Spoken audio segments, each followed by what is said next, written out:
Bienvenue à El Warsha. C'est un peu notre première semaine à l'atelier et notre premier thème c'est les poubelles.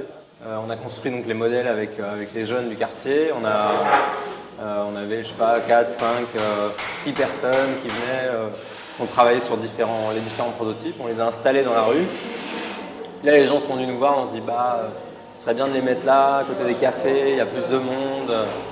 Et donc, en fait, c'est les cafés qui ont commencé à s'en servir, qui les rentrent le soir, qui les sortent le matin. Et en fait, dimanche, on est en train de préparer un micro-événement. L'idée, c'est avec les enfants de faire un petit événement propreté, donc nettoyer les rues, nettoyer un peu la place. C'est une première prise de contact, c'est aussi un peu pour parler d'El Warsha, montrer ce qu'on est en train de faire. Donc moi, je suis arrivé à Tunis en 2015. J'avais écrit un projet autour de... assez général, mais où je me disais, tiens, je vais aller en Tunisie et pourquoi pas faire une recherche un peu autour de l'espace public. Il y avait un peu toute une mythologie autour de la Révolution, 2011. La Tunisie, c'était un peu un lieu où on sentait qu'il se passait plein de choses. En tout cas, il y avait un fantasme un peu autour de ça. Je me suis retrouvé dans la Médina assez vite, qui était un lieu assez dynamique, où il y avait pas mal de jeunes, notamment architectes, qui démarraient des petits projets autour du patrimoine. Et c'est un peu dans ce contexte-là que j'ai commencé à travailler ici, à rencontrer des gens. Et après, j'ai eu la chance de rencontrer les gens, l'équipe de la rue, et ça s'est transformé en résidence artistique en 2016, où ils m'ont permis de tester une idée qui allait être l'embryon un peu qu'a donné à El Warsha. Est-ce qu'on peut créer un espace de travail, un atelier, qui produirait des choses avec les habitants, avec les gens qui sont autour, pour le quartier, quoi. Avec des choses simples et des techniques assez accessibles, on pouvait jouer, être dans le jeu, le playful, et en même temps réinvestir les lieux d'une manière différente, quoi.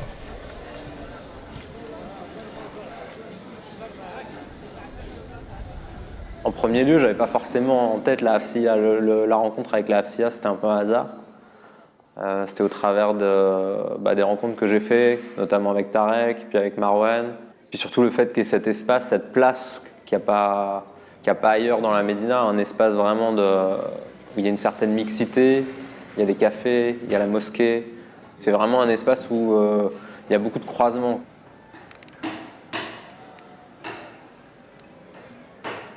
Quand j'ai lancé le projet, l'idée, et qu'on en parlait avec Béatrice, au début on se disait ce serait bien qu'il y ait une vingtaine, une quinzaine de personnes qui assistent aux workshops, aux ateliers.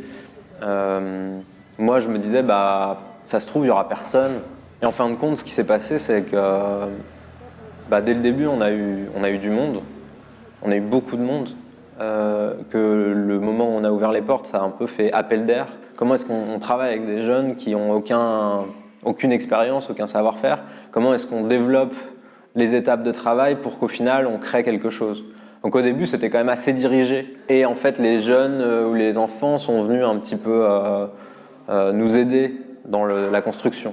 Ça c'était un peu une manière dans un premier temps vraiment de leur donner un peu une idée de comment est-ce qu'on construit quelque chose, quoi. Et petit à petit on a essayé, on est encore aujourd'hui en train de développer ça, de les faire réfléchir à quel objet, comment ça tient, à prendre en compte toutes ces données pour finalement créer comme un artisan une pièce, quoi.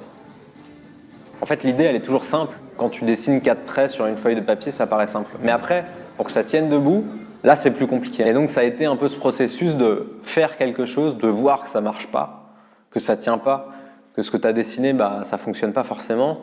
Comment est-ce qu'on arrive à structurellement trouver des solutions pour que ça fonctionne?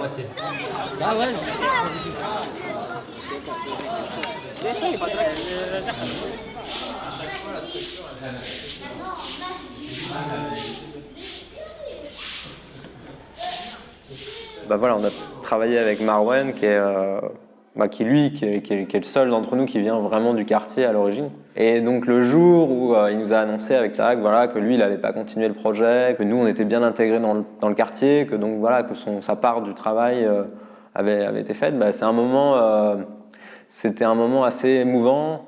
Et finalement c'est un peu ça qui est le plus intéressant et le plus riche sur un projet comme ça. Ça se traduit pas d'ailleurs tout à fait forcément dans le produit de l'atelier, c'est pas forcément l'objet, la chaise, la table qui raconte ça, mais c'est un peu le cœur du projet quand même.